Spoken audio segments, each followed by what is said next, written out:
Hello student, कैसे हैं आप? बढ़िया हैं।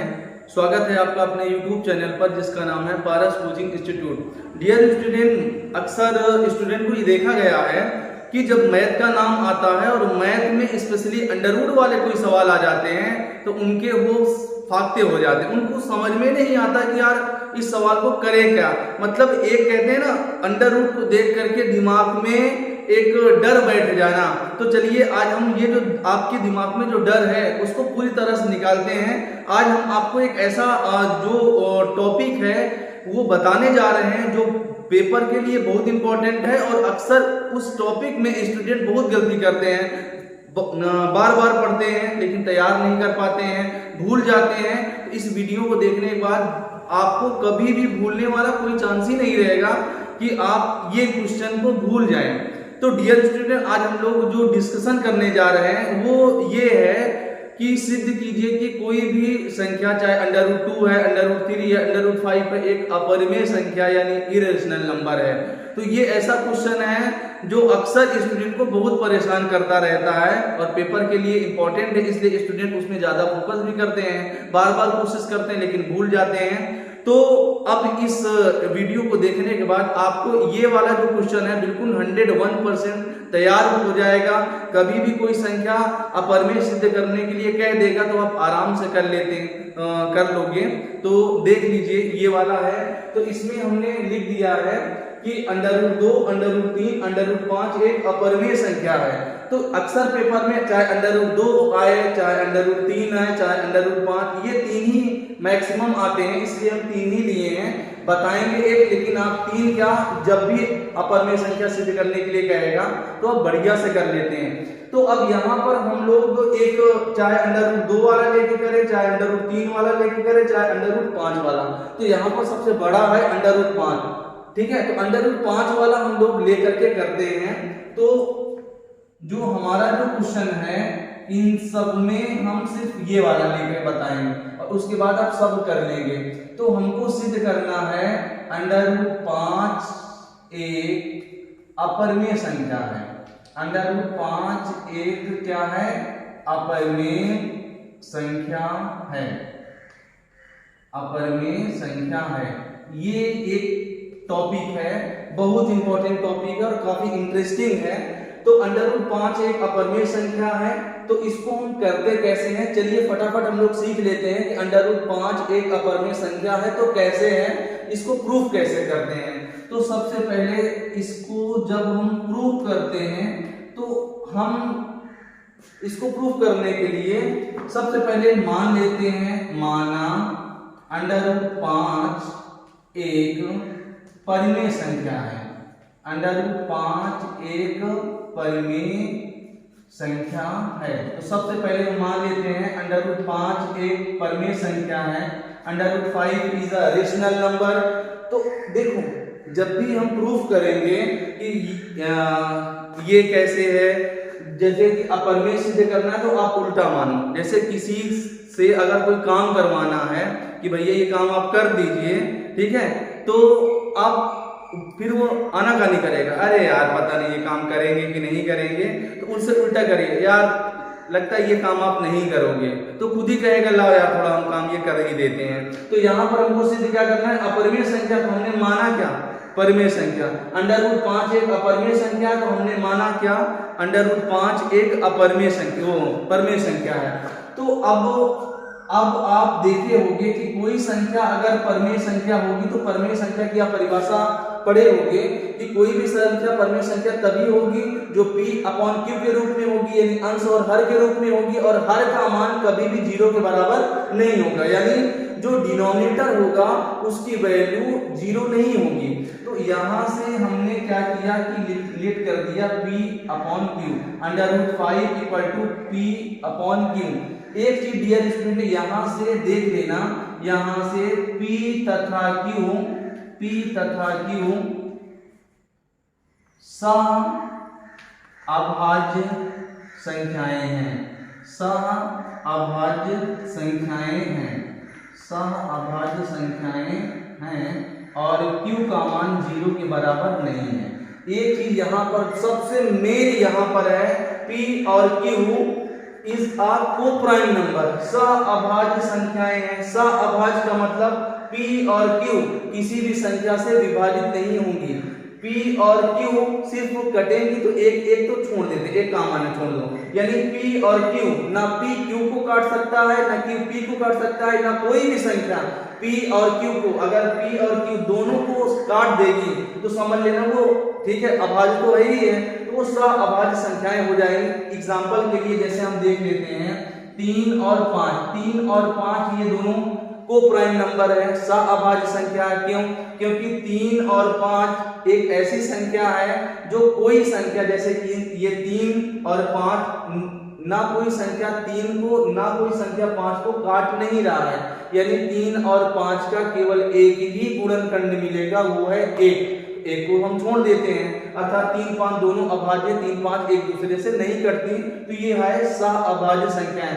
तो ये जो मेन हम इसमें प्रेशर दे रहे हैं, P और Q को कोई संख्या काटेगी नहीं, अगर कोई संख्या नहीं काटेगी तभी परमेय होगी, अगर काट देगी तो वो परमेय संख्या नहीं होगी। तो सबसे पहले हम यहाँ से देख लिए कि √5 को हम P और Q माने थे, P/Q लेट कर लिए हैं। अब हमको ये रूट हटाना है तो स्क्वायर करना पड़ेगा, तो यहाँ से लिख देंगे दोनों पक्षों का वर्ग करने पर, क्योंकि अंडर रूट हटाना है तो वर्ग करना पड़ेगा, तो √5 का वर्ग P²/Q², वर्ग से अंडर रूट क्या हो जाएगा, कट जाएगा, बचेगा 5 = P²/Q²। अब देखिए यहाँ Q² क्या है, डिवाइड में इधर भेज देंगे तो हो जाएगा मल्टीप्लाई में, तो कितना आएगा P² = 5Q²। इसको लेट कर लेते हैं इक्वेशन नंबर 1। अब डियर स्टूडेंट यहाँ देखिए, अगर इस 5 के बारे में बात करें तो 5Q² के साथ गुणे में इधर आएगा, भाग में आ जाएगा, तो अगर हम यहाँ से देखें Q² को तो हम क्या लिखेंगे, P²/5, यानी कहने का मतलब कि P² को 5, जो P² है वो 5 से विभाजित हो रहा है। यहाँ देख लीजिए P² 5 से क्या हो रहा है, विभाजित हो रहा है। यहाँ से लिखेंगे चूंकि 5 P² को विभाजित करता है,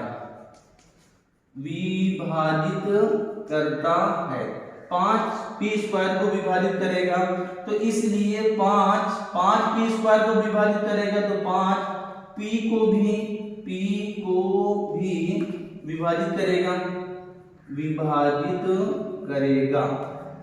यानी कहने का मतलब कि अगर कोई संख्या किसी संख्या के वर्ग को काट देगी तो जाहिर सी बात उस संख्या को काट ही देगी। एग्जाम्पल के लिए जैसे कि अगर हम यहाँ पर ले लें 25 ले लें, हाँ 25 5 का वर्ग है, तो अगर 25 5 को काट देगा, 5 5 25, तो क्या 5 को खुद नहीं काटेगा, 5 1 5, यानी कहने का मतलब कि अगर कोई संख्या स्क्वायर को काटेगा तो वो संख्या उस संख्या को भी काट देगी, यानी 5 P² को विभाजित करेगा तो 5 P को भी क्या करेगा, विभाजित करेगा। अब यहाँ तक तो हो गया, इसके आगे थोड़ा सा एक काम और करते हैं, यहाँ से लिख लेंगे माना P = एक नया चीज हम लेट कर लेते हैं, जैसे √5 सिद्ध करना है तो P = 5m कोई इंटीजर है तो P = हम 5m मान लिए। अब जहां P है वहां हम क्या भर देंगे, 5m, तो यहाँ पर स्क्वायर निकालना है ना, तो अगर यहाँ स्क्वायर करें P² = कितना आएगा, 5m का होल स्क्वायर, तो P² = 5 का वर्ग कितना आएगा, 25, और m का m², इक्वेशन नंबर क्या लिख कर लेंगे, 2। अब जहां P² है वहां क्या भर सकते हैं, तो यहां से लिखेंगे समीकरण नंबर 1 तथा 2 से, समीकरण नंबर 1 तथा 2 से। अब जहां P² है वहां 25m², तो यहाँ P² की जगह में हम क्या लिख सकते हैं, 25m² = कितना होगा, 5Q²। थोड़ा सा समझिए, 5 1 5 5 5 25, यानी आया 5m² = कितना, Q²। 5 यहाँ गुणे इधर आएगा भाग में, तो m² = कितना आएगा, Q² कितना आएगा, 5। यहाँ से देखिए, जैसे यहाँ हमने देखा कि P² 5 यानी P ये जो 5 है, 5 पी स्क्वायर को विभाजित करेगा, तो 5 पी को भी विभाजित करेगा। सेम कंडीशन यहाँ है कि 5 क्यू स्क्वायर को विभाजित करता है, यहाँ से लिखेंगे कि 5 क्यू स्क्वायर को विभाजित करता है, ठीक। तो जब क्यू स्क्वायर को विभाजित करेगा तो 5 क्यू को भी विभाजित करेगा, यानी 5 क्यू को भी काटेगा। अब हम यहाँ देख लेते हैं, ये वाले में 5 पी को विभाजित करता है और 5 क्यू को भी विभाजित करता है, यानी इसका मतलब क्या हुआ कि 5 पी तथा क्यू दोनों को विभाजित करता है। 5 पी तथा क्यू दोनों को विभाजित करता है, इसलिए यह इसका उभयनिष्ठ गुणनखंड होगा, या उभयनिष्ठ गुणनखंड होगा, ठीक। अब हमने शुरुआत में माना था कि P तथा Q सअभाज्य संख्या, यानी P और Q को कोई दूसरी संख्या काट नहीं रही है। यहाँ देखिए 5 P को भी काट रही है और 5 Q को भी काट रही है, यानी कहने का मतलब कि 5 उभयनिष्ठ है। हमने यहाँ पर बताया था कि 5 P और Q का कोई उभयनिष्ठ फैक्टर नहीं होगा, यानी उभयनिष्ठ गुणनखंड नहीं होगा, लेकिन यहाँ 5 P और Q दोनों को विभाजित कर रहा है। इसका मतलब P जो 5 है वो P और Q का अभाज्य गुणनखंड है। तो इसका मतलब क्या हुआ, इसका मतलब कि हमने जो माना था √5 एक परिमेय संख्या है, वो हमारा मानना क्या हो गया, गलत हो गया। तो यहाँ पर लिखेंगे हमारा मानना गलत है, हमारा मानना क्या है, गलत है। जो हमने माना था √5 एक परिमेय संख्या है, वो क्या है, गलत है। जब गलत है तो सही क्या होगा, √5 एक अपरिमेय संख्या। तो यहाँ से लिख देना अतः √5 एक अपरिमेय संख्या है, यही हमको क्या करना था, प्रूफ करना था, ये सिद्ध हो गया। डियर स्टूडेंट देख लीजिए, बिल्कुल आसान भाषा में आपको मैंने ये समझा दिया। तो हमने सबसे पहले क्या लिया था, √5 एक अपरिमेय संख्या सिद्ध करने के लिए हमने सिद्ध कर लिया।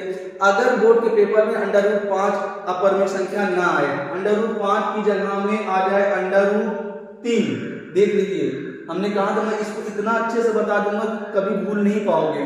तो अगर 5 की जगह में 3 आ जाए तो हम क्या करेंगे, यहाँ पर अगर आ जाए तो यहाँ 3 आ जाए, √3 एक क्या है, अपरिमेय संख्या। तो आप सबसे पहले मानोगे √3 एक परिमेय संख्या है, यहाँ पर लिखना √3। अब यहाँ पर भी हम क्या लिखें, √3 और वर्ग से कट जाएगा तो यहाँ क्या आ जाएगा, 3 आएगा। यहाँ पर 5 की जगह में क्या लिख देना, 3, यहाँ पर लिख देना क्या लिख देना, 3, यहाँ पर 3, उसके बाद फिर यहाँ पर जहाँ 5 बराबर ये p बराबर 5m मानेगा ना, यहाँ 3m मानना, तो 3 का वर्ग क्या हो जाएगा, 9 हो जाएगा। यहाँ पर सिर्फ 25 की जगह में लिख देना, यहाँ 3 भर देंगे तो 3 का वर्ग कितना होगा, 9, ठीक। यहाँ पर आ जाएगा कितना, यहाँ पर आ जाएगा 9, यहाँ पर आ जाएगा 3, यहाँ 3 से लिखा 9, 3 आएगा, यहाँ 3 आएगा, यहाँ फिर 3 आएगा, और यहाँ पर लिख देना 3 Q को काटेगा, 3 यहाँ पर काटेगा, फिर यहाँ 5 की जगह क्या लिख देना, 3 लिख देना, ठीक। और हमारा मानना क्या है, गलत है, और इसलिए √3 एक क्या है, अपरिमेय संख्या है। यानी जहां जहां √5 था वहां पर 3 लिख देना। अब अगर बोर्ड के पेपर में आ जाए कि सिद्ध कीजिए कि √2 एक अपरिमेय संख्या है, यानी 2 लिखना है, तो हम क्या करेंगे, यहाँ क्या लिखेंगे, 2 लिखेंगे, यहाँ क्या लिखेंगे, 2 लिखेंगे, यहाँ कितना लिखेंगे, 2 लिखेंगे, यहाँ कितना लिखेंगे, 2 लिखेंगे, यहाँ पर कितना लिखेंगे, 2 लिखेंगे, यहाँ पर कितना लिखेंगे, 2 लिखेंगे, यहाँ पर 2, यहाँ पर 2, और फिर यहाँ पर हम मानेंगे भी 2, यहाँ पर 2 हो जाएगा, 2 का वर्ग कितना हो जाएगा, 4। अब यहाँ पर हम क्या भरेंगे, 4, और यहाँ क्या भरेंगे, 2, 2 1 2 2 दूना 4, यहाँ पर फिर क्या आ जाएगा, 2, और यहाँ पर भी आ जाएगा 2, यहाँ पर आ जाएगा 2, यहाँ पर आ जाएगा 2, यहाँ पर आ जाएगा 2, ठीक। और सिद्ध हो गया फाइनली √2 एक क्या है, अपरिमेय संख्या है। तो डियर स्टूडेंट, कभी भी इस तरह का कोई सवाल आएगा तो आज के बाद आपको कोई प्रॉब्लम नहीं होगी।